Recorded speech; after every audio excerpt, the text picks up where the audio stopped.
some football matches will be played into the night, and the people after the matches return to their homes. What happens? Yeah, we know the security. We have made the security assessment or threat assessment to what happens to the revelers as they withdraw and to withdraw to their homes and to their next destinations. And we are very alive to the threats which usually come up or when they are returning to their homes. And that is precisely some of the things we have extensively discussed in our preparatory meetings. We shall try as much as possible to ensure, first and foremost, we have route security, that routes leading in or out of the stadium and the surrounding environment will have security domination. We deploy both covert, but we also have overt and covert deployments.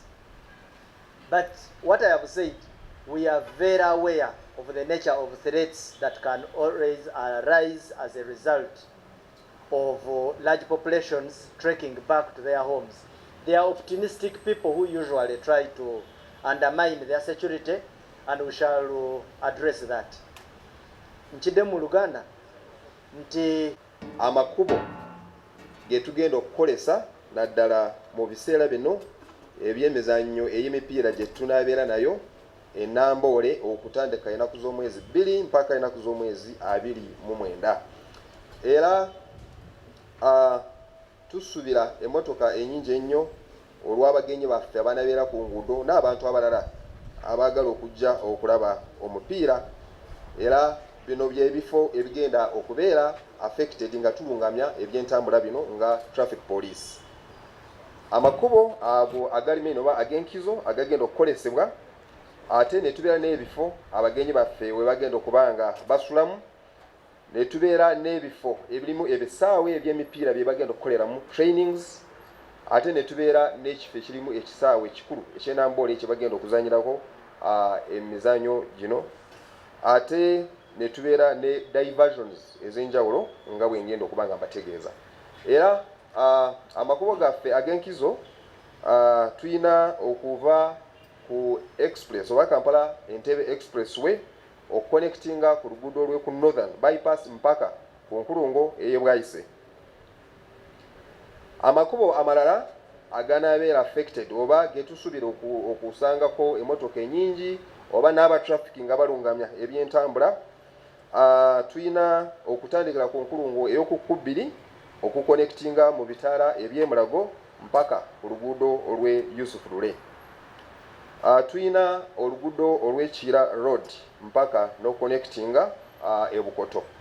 Zonna nazo zijja kukyusibwa okutandikira Esseeta ezijja mu kibuga, zijja kukyusibwa okutandikira Esseeta okudda ku ludda olw'Esonde n'eziconnecting Namugongo mpaka Kyalo Wajjala mpaka ku nkulungo ey'Enalya. Emmotoka zonna zijja kukyusibwa nga zituuse bweyogerere okukwata oluguudo olw'eku Jokers hotel oba hoteli ey'oku Jokers nezikwata ku luguudo olw'Ekinawataka. Emmotoka zonna zijja kukyusibwa ng'otuuse ku Harriet petrol station ku luguudo olw'Ekinawataka, ate nga tezikkirizibwa okuyingira mu town ey'Ekireka. Ebifo ebya parking, parking zino tetulina parking, tewaliyo parking ey'abantu abalala. Parking ejja kubeera ey'abantu abagenyi baffe abakulu be bakkirizibwa okupaakinga mu kisaawe enamboole ku ludda olwa Southern Playground Wing, bokka abagenyi abakulu be tuyita VIPs. Ate nga bano bajja kubeera ne stickers eziraga bulungi nti bano bo ba VIPs, ate ze tubasaba nti mujja kuteeka ku mmotoka zammwe ku ndeberwamu emmotoka zammwe mu maaso. Kino kisobosese abaserikale, abapoliisi, abatraffic okubategera oba ne bali identifyinga kati ne babalaga we mulina okuparkinga. So tusaba abantu abalala abatalina ezo sitiika bwe mbeera gwe ndowooza emmotoka eno nandigireseeyo oba nembaako wengi parking awalala nojja ku kisaawe nga tolina eyo emmotoka kubanga tojja kufuna parking.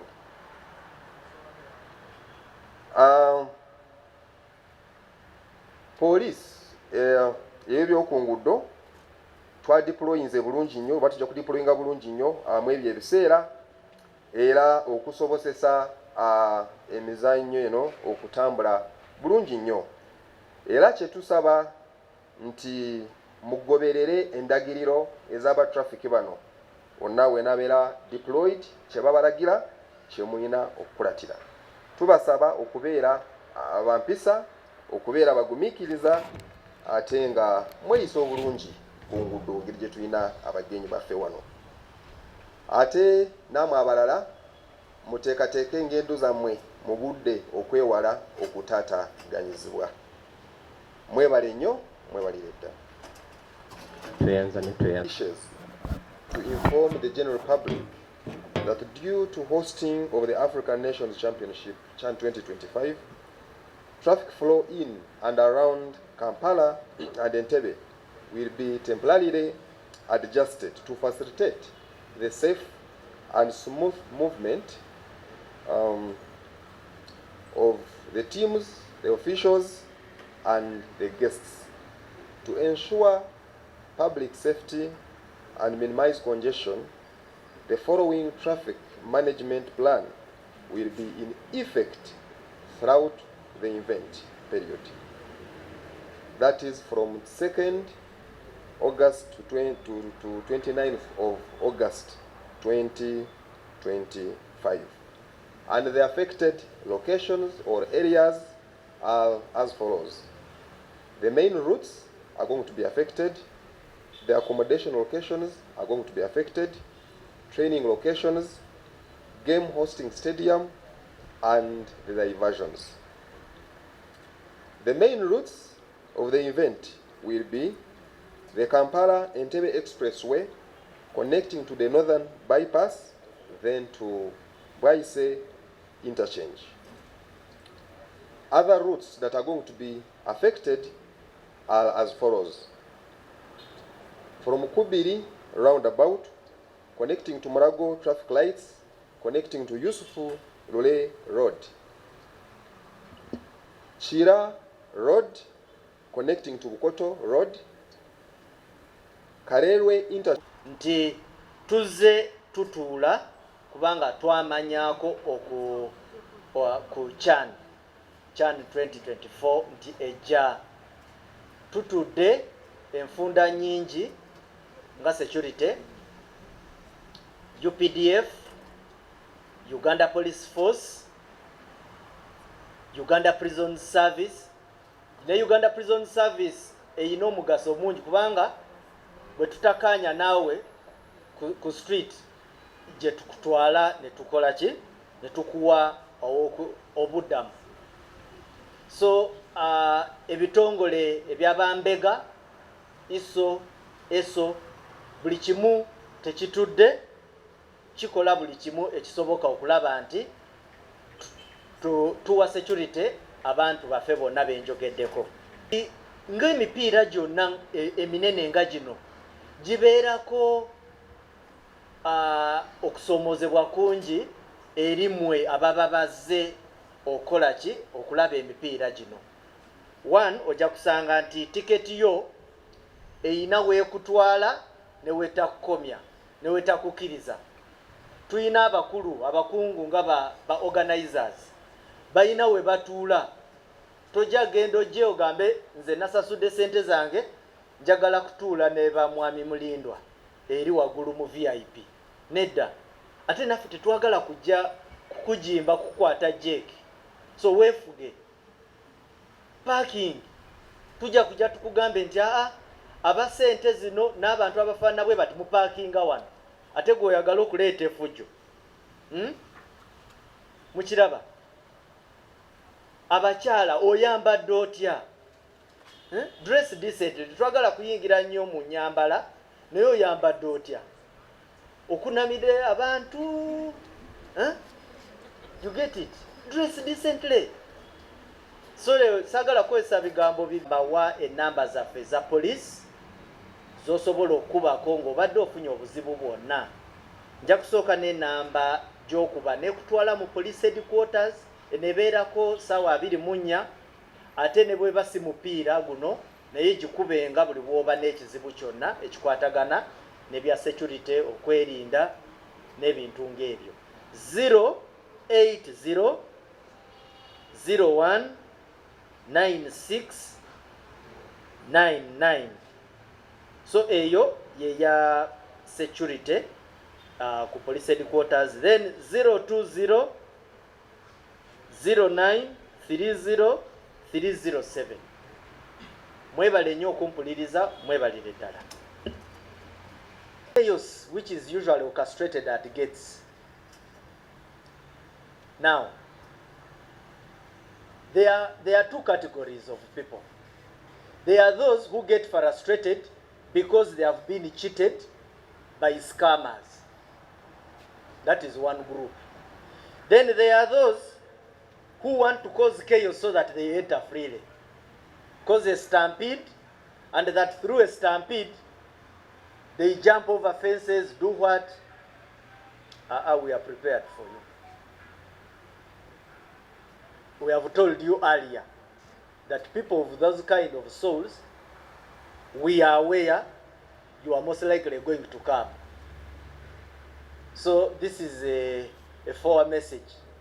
You come, but you know that we are also prepared. Then this one is also a piece of advice. There are people who accidentally, sometimes unconsciously, carry prohibited weapons. You find somebody has moved with a knife,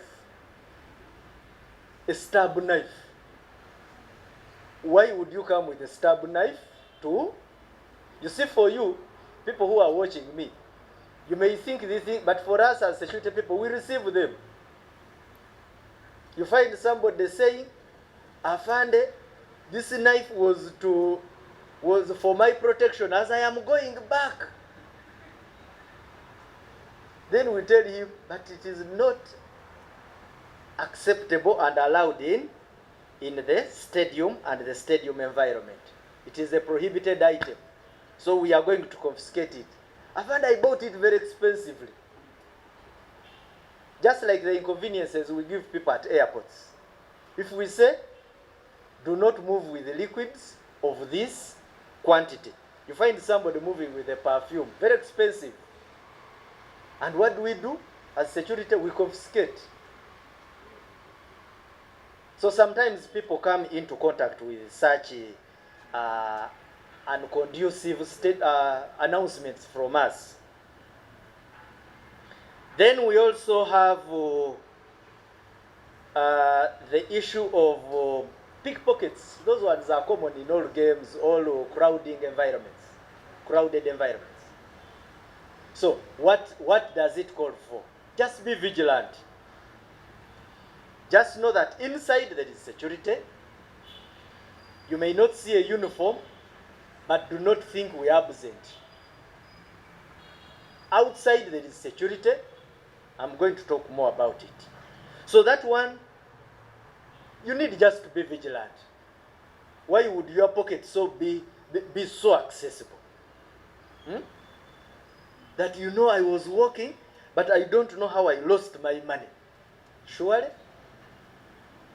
How could you go to sleep to such an extent?